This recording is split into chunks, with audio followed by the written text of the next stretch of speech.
magandang hapon. Oh, ano sabi mo, Tay? Pasalamat Gumanda yung ano niya. Kanina, hindi kayo aura niya. Maliwala. Kumusta na yung Okay na po. sa paningin mo?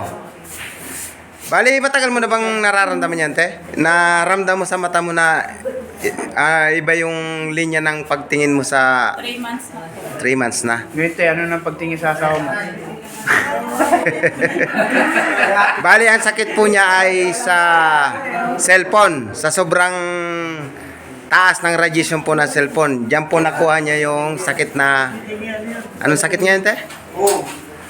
Anong sakit yun? Dito yata. Dito seryoso ako. Ay, dodoleng. Ayun na mabuti atin naagapan mo yan.